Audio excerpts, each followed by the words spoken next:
This must be GO4 Dublin over getting ready to go south. But I got to go to Jackson, so we ain't gonna be able to hang around here and wait for him. I got something more important to do. In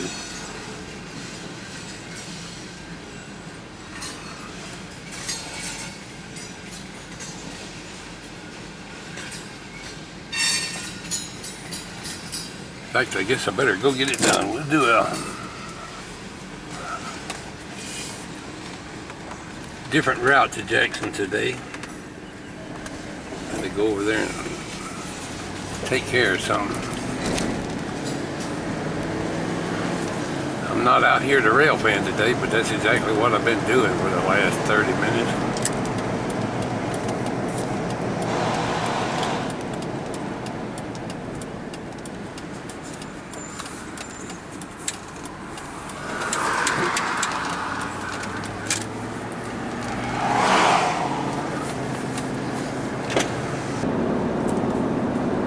I mentioned in one of my videos the other day about didn't want to get a speeding ticket. I've had a few in my life. Let's see. I drove a good many years without getting any tickets at all, but I drove professionally for the railroad. I drove a truck for a good many years and logged thousands and thousands of miles, and there was a few times that I didn't fare too well on a certain day down the road. I remember one ticket I got years back, about the first one I ever got, I guess. It was about 8 or 9 o'clock at night, done turned dark. I'm coming down the road and not a vehicle in sight. I'm doing about 80 miles an hour. My daughter was a baby then. She was in the car crying. We'd coming back from Florida or somewhere. I was in a hurry to get home. And I saw the state patrol sitting up on a hill as I came around. It was a good 100 yards sitting up there where he could overlook where everybody came by. My wife said, "You better pull over." I said, no, I'm going to keep on going this speed till he catches up. He might get an emergency call between now and then. He finally called it with me and I pulled over.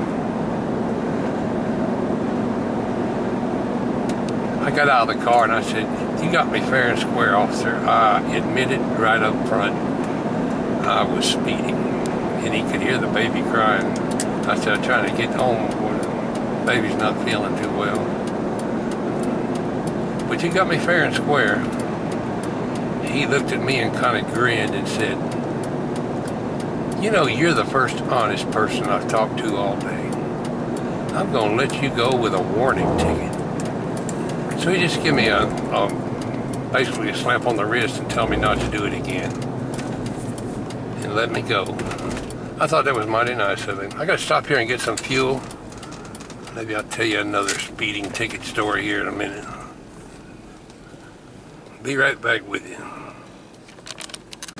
$2.63 a gallon. I can't believe it.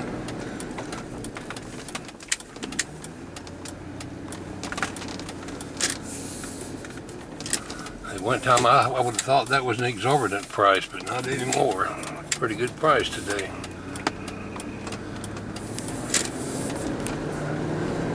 Got to go back to Jackson to pay a tax bill that I should have paid yesterday. Tell you one more speeding ticket story while I'm thinking about it. Boy, they need to put some asphalt on this road. It's getting kind of rough. Had to go to Columbus. For a good many years I was based out of Columbus when Griffin was under the Columbus territory. And I had to go to Columbus for a safety meeting. I'm in a company truck. I'm coming back. I come through a town called Waverly Hill, Georgia. Speed limit through town was like 35 miles an hour. In most little towns, when you pass through, after you leave town, the speed limit steps back up to the 50 miles an hour, whatever the posted speed is, usually in the area. But Waverly Hall had their own little speed trap set up.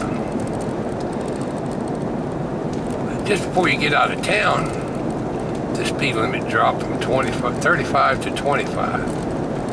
And it's on a downhill grade. You're naturally automatically speeding up because your car is going downhill. Well, I passed a cop sitting down there at the bottom of the hill, doing about 45 miles an hour. It was just a regular speed trap they had set up. The little 25-mile-an-hour zone only lasted for a couple hundred yards right there at the bottom of the hill. It was obvious what they were doing, but you can't fight it. He comes up to the car and tells me how fast I was going. I said, okay. You want to come look at my radar screen? You don't believe me? I said, I'll take your word for it. I don't care to get out and go look at your radar screen. Wouldn't do me a bit of good to argue with you about it anyway. Just give me the ticket. I was a little unhappy to be caught in a speed trap. Let's see, one more story. Down here in Milner, Georgia, I was driving along talking to train GO3, carried on a conversation with one of the crew members, and kind of following them back up the line. I come through Milner. I must have been doing a little over the speed limit. They got this little policeman that sat down there in that town. I always refer to him as Barney Fife. He's who he made you think of. He got behind me, started chasing me, and turned on his lights. Well, I couldn't see him because my back of my truck was loaded. I couldn't see out the rearview mirror at all. And I just wasn't looking in the side mirrors. He must have followed me for 2 or 3 miles with his lights just a flashing. And I was cruising along 35, 40 miles an hour like there wasn't no end to it. I finally saw him back there and pulled over. Why didn't you pull over? I said, well, I didn't see you back there. You need a louder siren, because I was talking on the radio, so I probably wouldn't have heard him anyway. He gave me my little ticket, and I paid that. From then on, I was real careful going through Barney Fife's territory.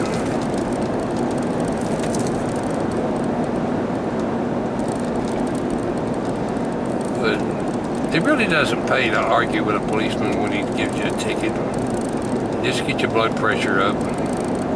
Some people go to court and try to fight it. But they're automatically on his side whether he was legal or not. So you're wasting your time and your efforts to fight it.